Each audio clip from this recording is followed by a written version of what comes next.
welcome everybody to the very first ArcaheoGaming Con that I am aware of. Pretty sure it's the only one that's originated out of the United States so far. We have an amazing 4 days of archaeology and gaming, aka ArcaheoGaming, content coming at you here on this Twitch channel, which is, if you're watching this somewhere else for some reason, would be twitch.tv/ArchaeoRPG, who is our in-kind sponsor. They are letting us take over their Twitch channel for the weekend. So if you are here bright and early at this 8 o'clock Eastern Standard Time hour, then good for you. Maybe it's Thursday and this is just what your Thursday looks like, but I tell you what, man, coffee was the only thing that got me out of bed. So we are here to talk about the different ways that ArchaeoGaming impacts society, gaming, archaeology. We have a variety of people coming to talk about not just like tabletop games and video games, though we do have a lot of video games, but we do have some role-playing game involved. We have how to make a game. We have we have panels about gaming. We also have some really frank discussions about racism in gaming and representation in gaming. So I'm literally looking forward to those. We're going to dig into some really popular games like Assassin's Creed and Elder Scrolls Online and Uncharted. And I think we're going to do God of War. Somebody's doing God of War. There's a lot of Assassin's Creed. Just FYI, if you like Assassin's Creed, I've got you. My specialty, of course, is Elder Scrolls Online with my Tamriel Archaeological Guild, which is an actual guild in the Tamriel game. We are doing actual archaeology, and I'll get to my presentation in a moment. Before we go any further, though, I do want to say this is crazy. I realized I wasn't going to be able to go to Gen Con this year for obvious reasons. And so I was like, hey, what if we had an ArchaeoGaming convention the same weekend? And no one stopped me. So this is everyone else's fault.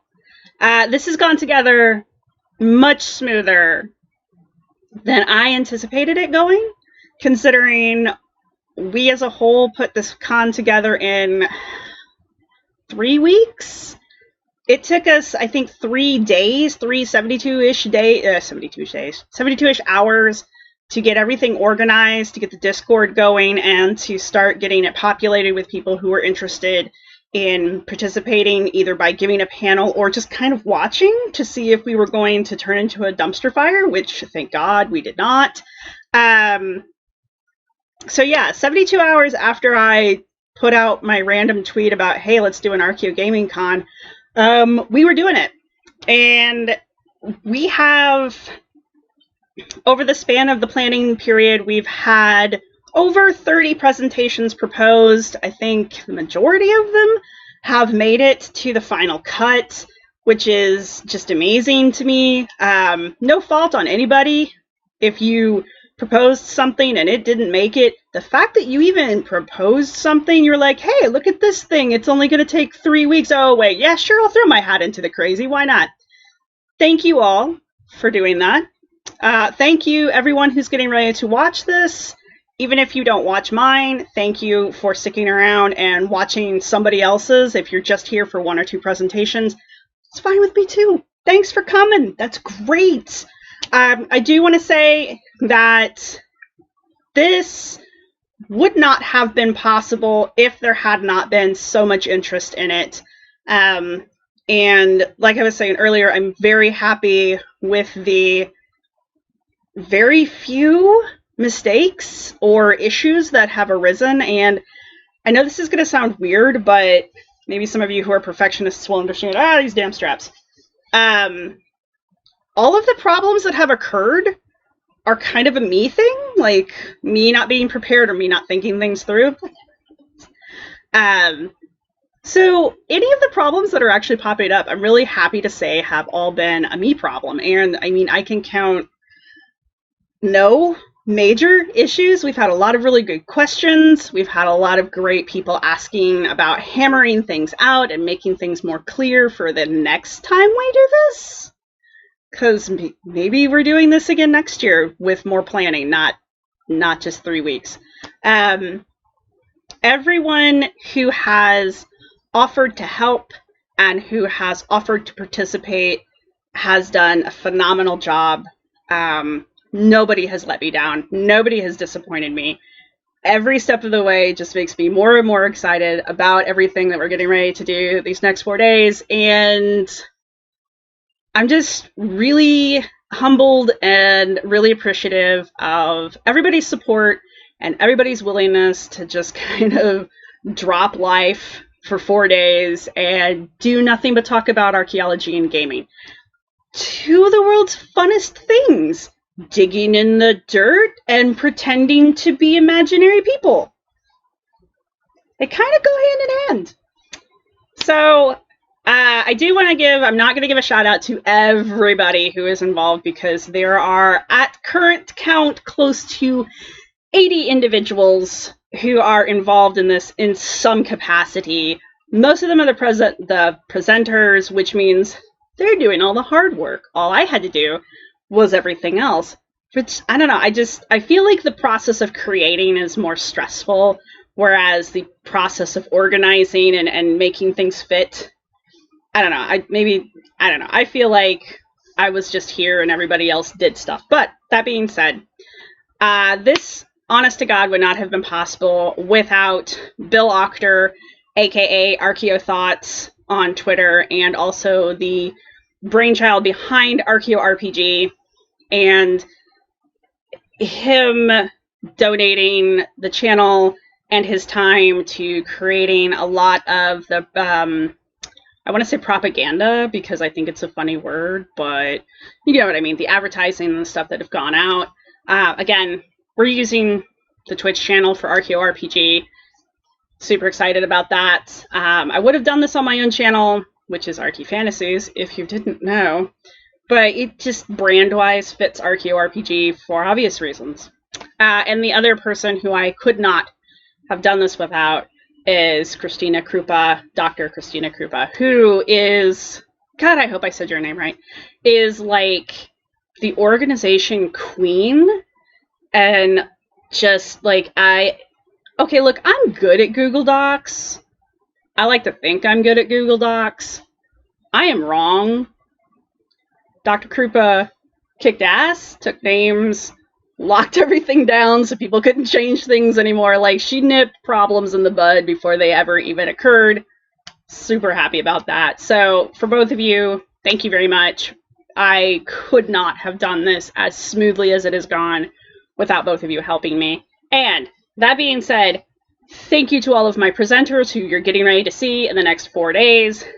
Obviously couldn't have done it without you guys because we wouldn't have a con. So thank all of you, and you're all going to get your 15 minutes of fame coming up. I have tried to create beautiful artwork in Canva for everybody to make you all individuals and to give you each your own personality during this con. And also, I want to give a shout out to Gothsicles, who is a band. I know this sounds incredibly crazy. They just got with us like Thursday? No, they were starting Thursday. Wednesday. They got with us Wednesday and offered us the fabulous Konami Code song that you will be hearing a lot of because it just fits perfectly in with our con, of course. So thank you, Gothsicles, for that. Please go check out their channels. It's Gothsicles. If you type it in, it kind of pops up everywhere. And one last thing I want to say before I go into actually why you're here, and it's not just to listen to me ramble for, what am I at? I've just gone over 10 minutes. Bye. We do have an official charity. It is Archaeology in the Community. It is run by the amazing Dr. Jones, also Dr. Jones, seriously? No one? Really? No one? Anyway, Dr. Jones has put together and has been running archaeology in the community, I think, for 10 years, I saw on the website.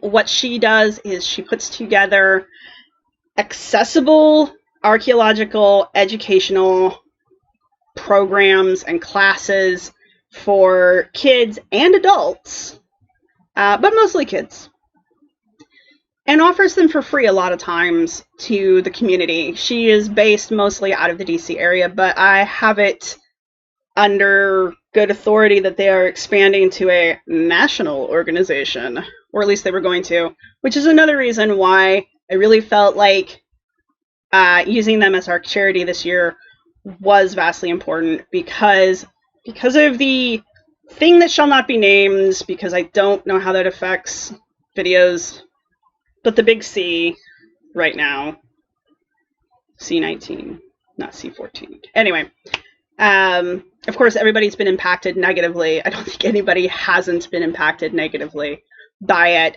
And so this is our way of being archaeologists, giving back to archaeologists who are doing really good work in their communities with the next generation, with the current generation even.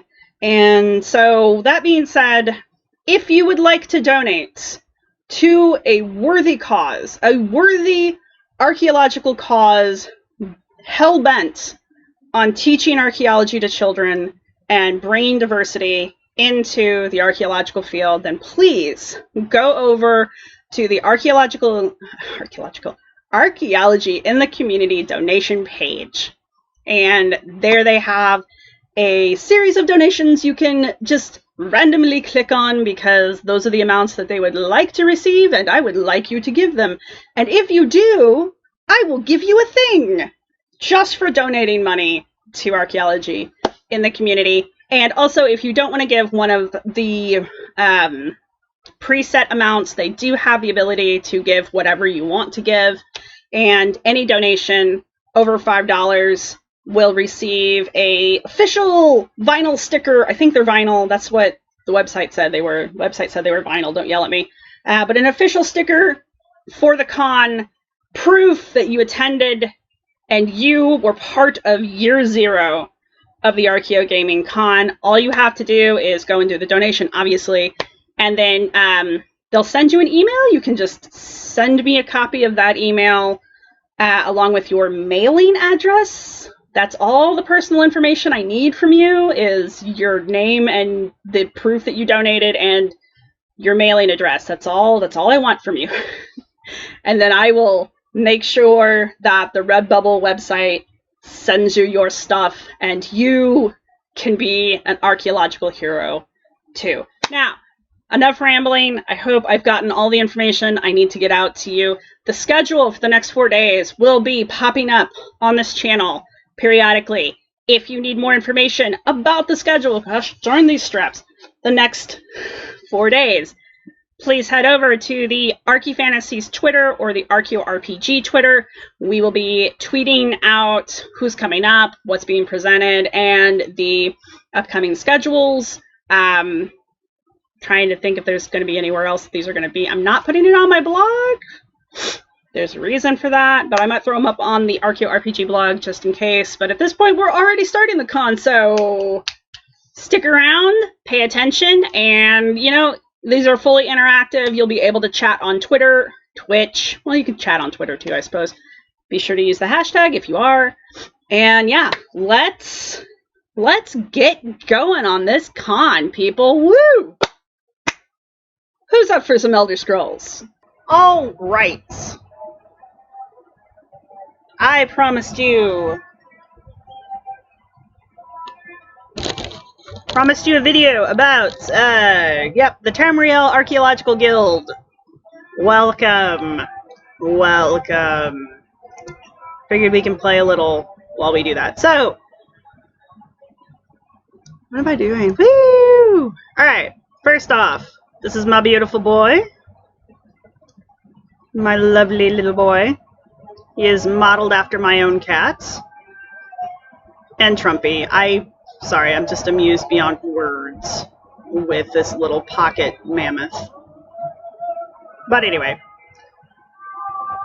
Maybe gorgeous. Gorgeous in like that cute kind of motherly way, like you want to pinch his cheeks and be like, he's the cute boy! And then throw him a cat treat and watch him go nuts. Anyway. We are in Northern Elsewhere.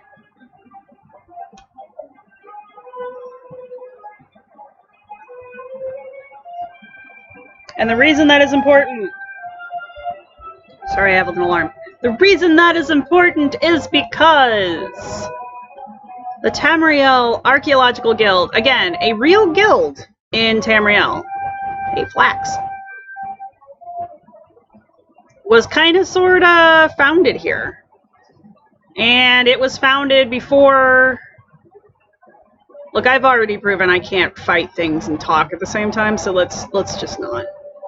But it was founded for the main purpose of a bunch of archaeologists got together and were like, hey, let's play Elder Scrolls. So we did. And when we did that, we were like, hey, you could do almost do real archaeology here. And then I was like, hey, I need a master's project to graduate. And then the Black Plague hit. I know that's not fair, but it's true. And yeah, so then nobody could do anything because we have to be quarantined for everything. And probably, honestly, should still be being quarantined, but not the time, not the place. And yeah, so I actually, in under 2 weeks, if you're noticing a pattern to my behavior, you and my shrink should probably talk. Anyway, in under 2 weeks, I managed to put together a research proposal that I submitted to my professor, who was helping me with my thesis, about doing a Phase 1 archaeological survey within the game Elder Scrolls. And she was like, I don't know what you're talking about, tell me more. And so I have told her more. And she agrees that this is a great idea. Using a virtual world and using real-world archaeological techniques inside a virtual world. I know that that's like the very basic definition of what ArcaheoGaming is. ArcaheoGaming is a lot. And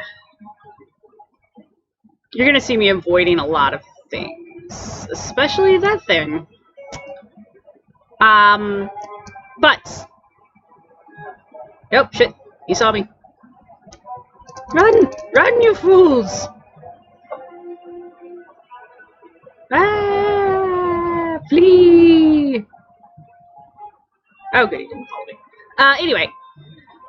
ArcaheoGaming means a lot of things, and it means a lot of things to a lot of different people. Like many fields in archaeology, it is still developing and still being sussed out. But what it really is the acknowledging that digital spaces are human-built. They're human-built worlds. They're human-built objects, and all an artifact has to be, an artifact, is man-made. So, you know, that camel is an artifact. This cactus is an artifact. That's, well, I don't know what this is.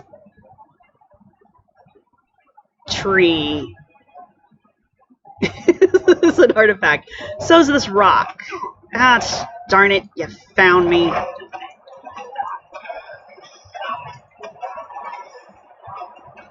I can't talk and do this. One of us will screw up and babble.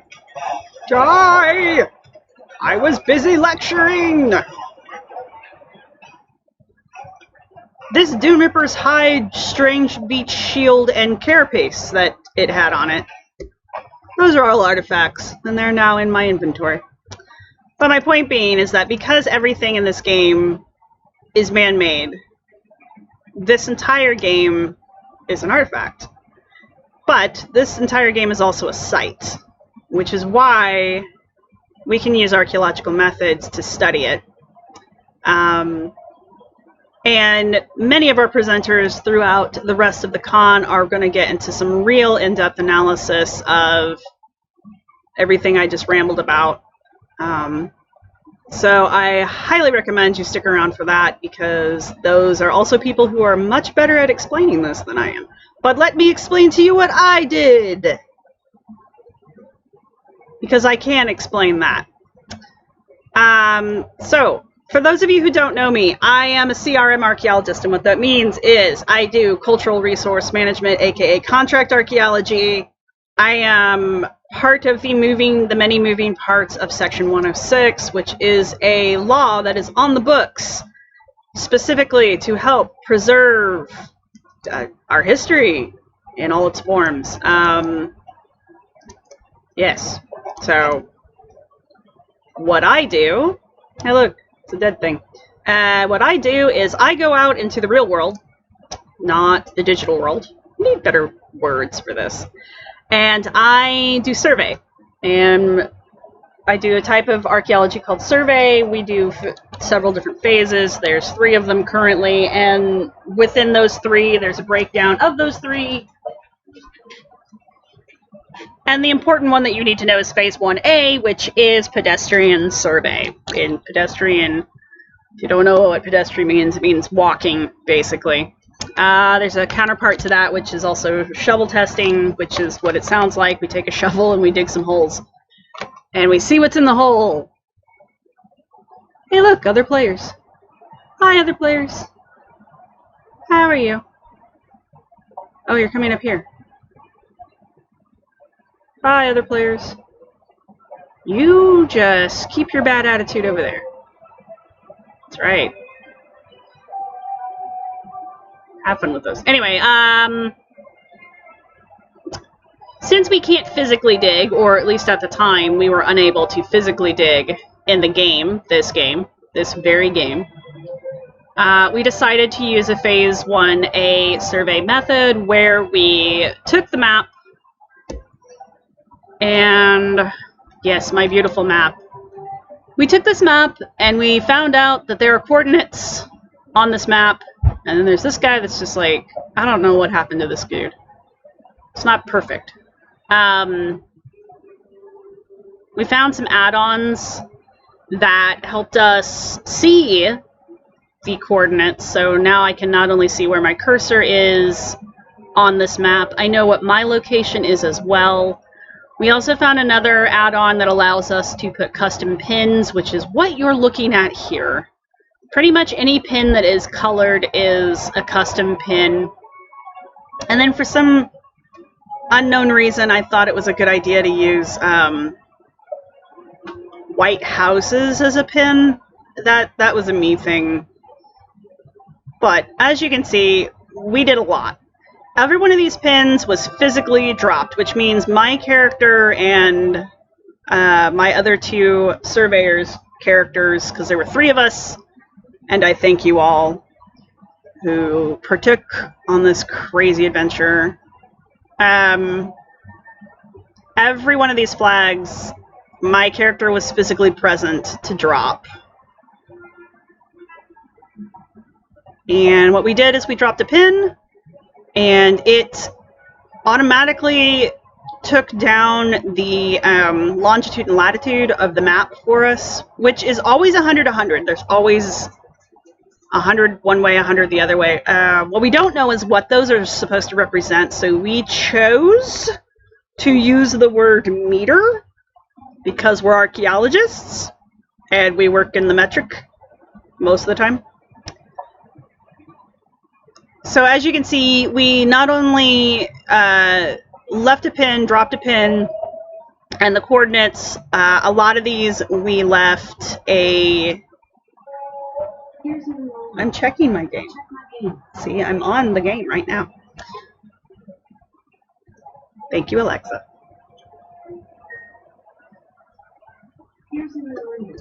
Check your game. But we also left a little note. That and our initials, SMH, those are my initials. That's so we could come back to this at a future point and not have to physically go back to the location, but we would know what was there, why it was important.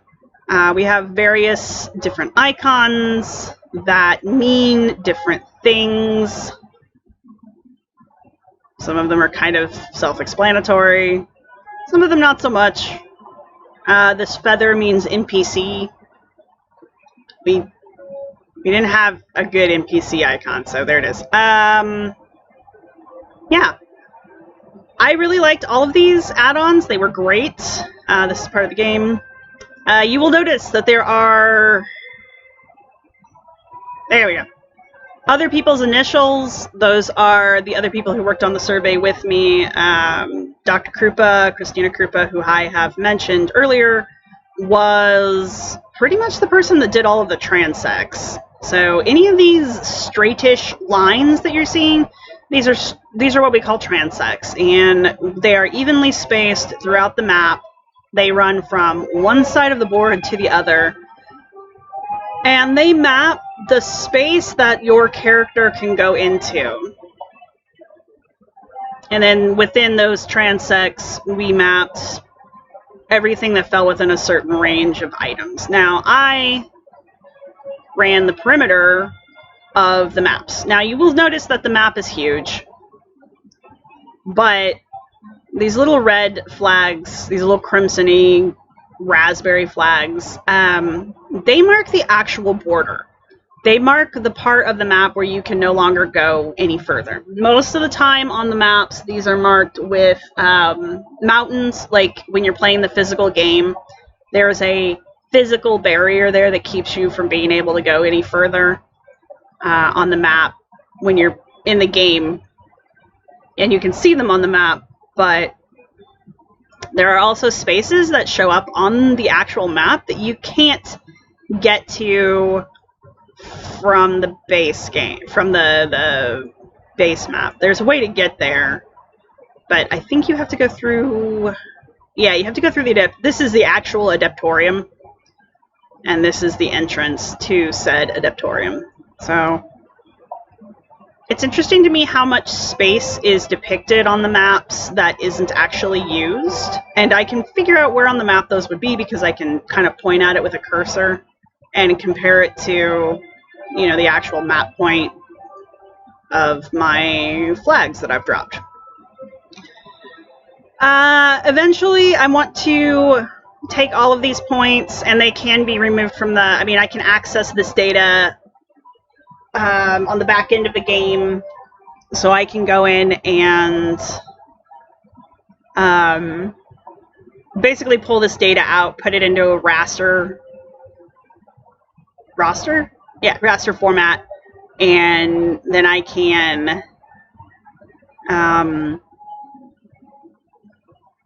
take that raster information and put it into, I'm hoping to put it into ArcGIS and create an interactive map. That way, that will have layers, so when you zoom in, it'll zoom in like this, but then when it gets to this point, it'll zoom in further, and we can see more and play around with the map more. We'll be able to make more accurate measurements from one point to the next, and, you know, do all kinds of fun stuff with it. That is a hope to get to, not a make or break. But what I still need before anything else is I need to know what's where, what's it doing, who's there. Dr. Krupa also did a skeletal analysis for me of all of the humanoid skeletons in the game, and the reason why I'm specifying that they were humanoid is because, as you see, we did multiple maps, we did multiple zones. So this is Grotwood,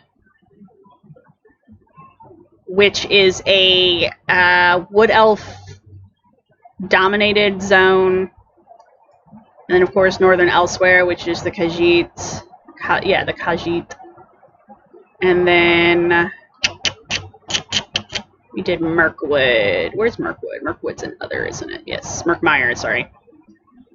So as you can see, we also did Murkmire, and so that's why I'm saying humanoid, because the sometimes the skeletons look weird because they don't look like human.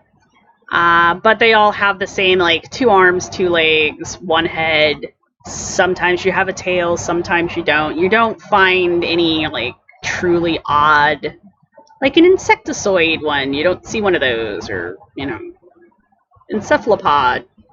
They don't have skeletons, but my point is, anyway. So as you can see, Dr. Krupa did, like I said, the lion's share of this. I don't want to be on this map anymore. Here we go. Of the transects, she did a great job. I'm glad she did it because she was able to spot some things that I would not necessarily have spot. Like, see, we've got the dead Argonian here. We also marked little reed structures, entrances to caves. I'm probably waxing poetic about this, and you don't care. Has text allied to the Dreadfather. Yeah. Each one of these was really interesting because each one of these is like a different culture. I really enjoy the way the game tries to do that. Props. It's not without its issues, but it is cool. Overall map of Tamriel, the cursor does work here. Again, all of these maps are 100, 100, and I know that because I can measure it easily. I think they're actually 99 by 99, but still, my point being, every time I change my map, it shows me different coordinates for me, because this is the coordinates of me. This is where I am on this map. And then if I go to Northern Elsewhere, you'll notice that my coordinates change because my location is different. So it just kind of zoom out, does a top in, top out kind of thing. Huzzah, huzzah. Anyway. One of the other things I wanted to talk about was, you'll see all these yellow flags here. After we did the initial Phase 1 survey here, we then went back and on each zone we picked a set of structures that looked interesting, and we did a full survey of those structures where we went in and we mapped everything. So I did this one, which is why I'm using this one, because I know what all my little flags mean. I've got crypts, I've got Thanar the Grave Prowler, if that tells you where this is. But because of that, I was also able to determine that this whole grouping of ruins is probably the same structure, or was the same structure at some point, and now is not. It's now in ruins. Each cluster of these yellow flags is a point of the actual physical structures. And again, when I go in and pull all this data out, I mean, right now it just looks like a bunch of flags. But when I go and pull all this data out, there will be actual coordinates attached to it, and I will be able to use those coordinates to remap this site completely. So I'll be able to create a map of this site outside of the game that we can then interact with. And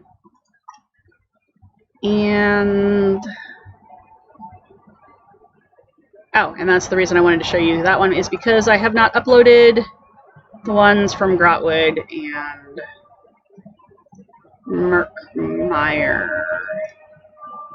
No, I have not. I know Bill went up here, and I believe he surveyed this area up here. I don't remember where we surveyed in Grotwood. Shame on me. Alright, so that's exciting, I know. Maps are amazing. Maps are great. Maps are wonderful. But what's the point? Alright, so when we decided to do this, the antiquity system had not dropped yet. And we specifically did our Phase 1 survey pre-Greymoor. We did that on purpose, actually, because another aspect of CRM archaeology is we go in and survey an area before it's developed a lot of times. So you know, someone's going to put in a road, or they're going to put in a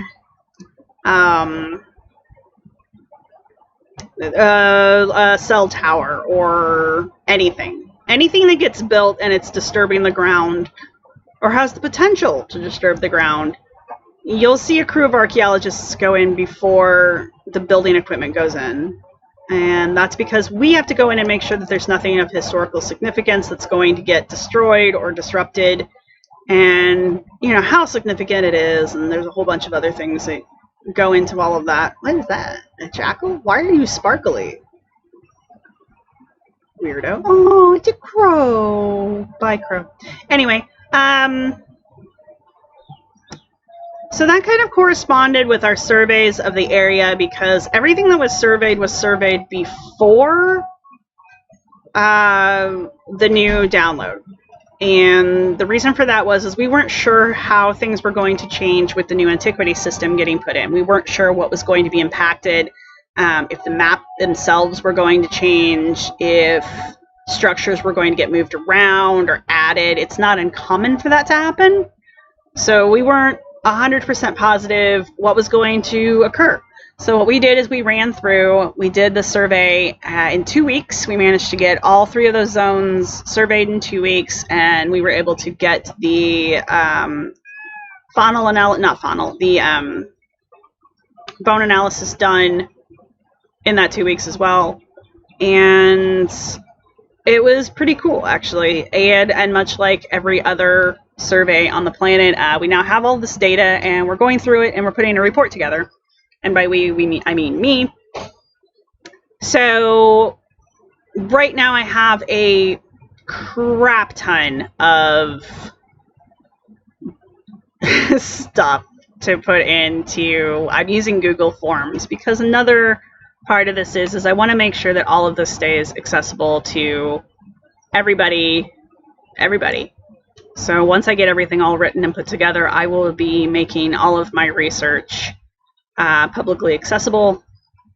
I think I'm going to wait until after I get everything done, though. That just seems like a smart idea. But I'm going to put a halt on the game right here, and I want to show you guys what the data looks like when it's outside of the game world. Okay, so I think I've hidden majority of stuff that's going to be an issue.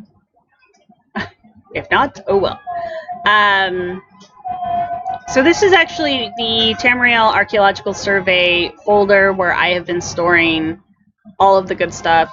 You can see my thesis proposals right here. We had a outline of what the custom pins were going to look like, and we did have I'm recording.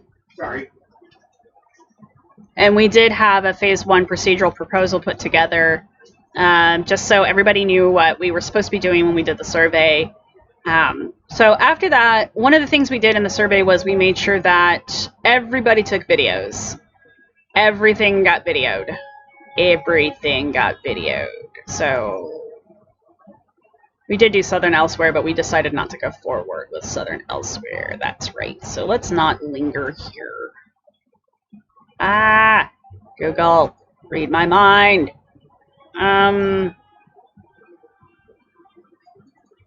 So like here in the Murkmire, I did the border of the Murkmire. So these are the MP4s of me running around and surveying the frickin' Murkmire. And as you can see, they are about as interesting as you think they are going to be. Apparently, here we go.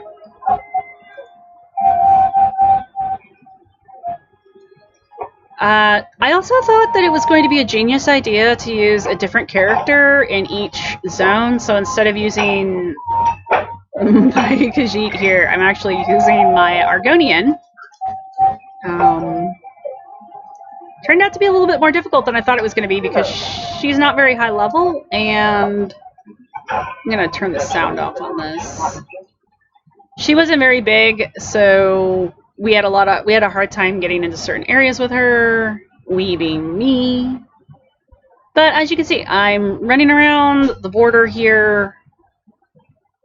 Every time she stops, it's because I'm doing something. Yeah, here we go. So here's the custom pin This is me inputting the data of the custom pin. I know what my coordinates are because they're right here. I was putting in a boundary marker, so I didn't really need to put in like a big description of anything. But there you go, see? And then I swam out. Is this the one where I keep getting killed by slaughterfish? Probably. I mean, when I say I tested the border, I mean I tested the border. I swam out on more than one occasion. Yep, there I go. Got murdered by slaughterfish.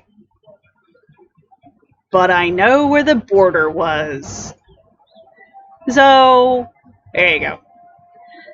So after we took all these videos, and I wasn't the only one taking videos, Bill obviously took some, and Kristen took some too, and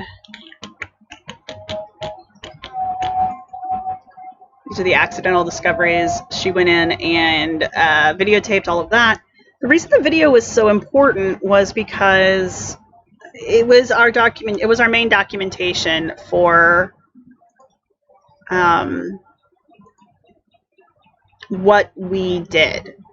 And so what I was able to do after that was I went in and took each one of the films. So I have sat through and watched all of those, most of those. And what I did with that was I've created a data log. So these are all of the different video formats, videos that were taken, where they were taken, who took them. And I also have a photo log master list. I can take screenshots out of these videos now.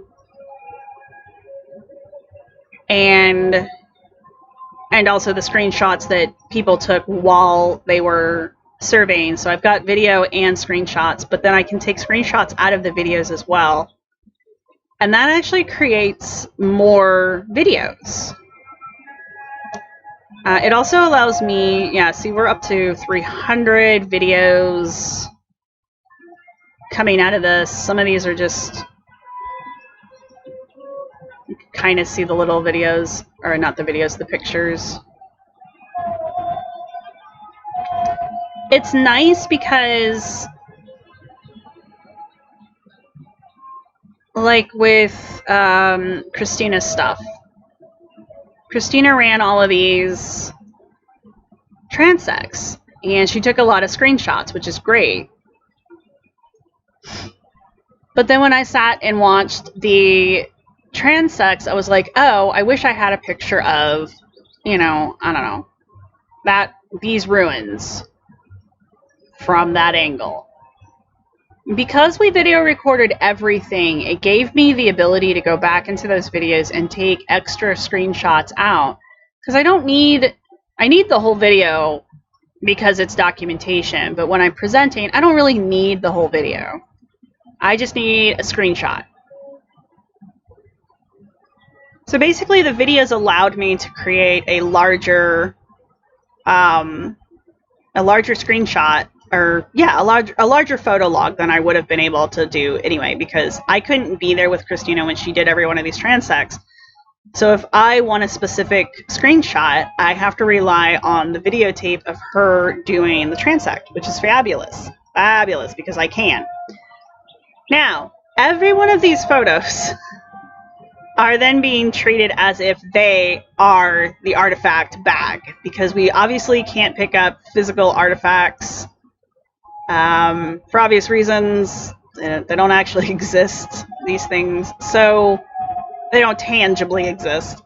So my artifact catalogs, and I also have site logs, but my artifact catalog is heavily dependent on the photos. So with my artifact catalog here, you know, I've got my project number. If there's a site, there'll be a site number, location, launch lat, artifact number, everything gets a number. I'll be filling certain categories out more as we go, but here you go. Description of the artifact that I'm looking at. It's a bedroll. It was unrolled bedroll with a white pillow, green bat, white straw beneath. That is a very common thing. Now, this gives me photo number 5. So I should be able to follow this to data cell number 5. Do do do do do do do do do do do do. Eventually it'll load. So I've got photo number 5. It's actually data cell number 6, but that's a whole other thing. Now I can click on this. It'll take me to the picture that we are pulling this artifact from. Close that because I don't need those. And there you go. You can see what I'm talking about here with the... This is the bedroll that we're talking about. It's a bedroll, unrolled, green mat, white pillow, whitish hay underneath. So effectively, this picture is the artifact bag. And everything that's in this picture that I felt was significant for our survey was recorded as an artifact. And here's where it gets tricky with ArcaheoGaming, because since we're looking at the game as if it is a artifact and a site, every one of these, like this photo is a photo of a site. Like this is a site. Everything on here can be treated as if it were part of a site, because it is. And everything in this picture is an individual artifact. But this picture itself is also an artifact. This individual picture right here, this file, is an artifact. This file is part of a larger file. So this artifact is part of another larger bag of artifacts, which would be the video that Christina took of the transect that she did, because this is Christina's character. So that video file is also a site, and it is also an artifact. And that video is, you know, you see how this keeps going. They're like Matryoshka dolls. Matryoshka dolls. Now, what am I doing with all of this? What's going to happen with all of this data? As a phase 1 survey, you know, I'm treating this as if it were a physical location in the real world. So the phase 1 survey is meant to be a sampling of an area. You are not recording every single thing. We did not record every little thing on this map. We could. It would take a significant amount of time, but it could be done. We didn't do that. The sample that we took is roughly 10%. I think it's actually more like 20%. We ended up taking 20% sample of the site. These bad guys. Oh, I should totally run up to them. Eee, the dragon. No, wait, that's a rock. Never mind.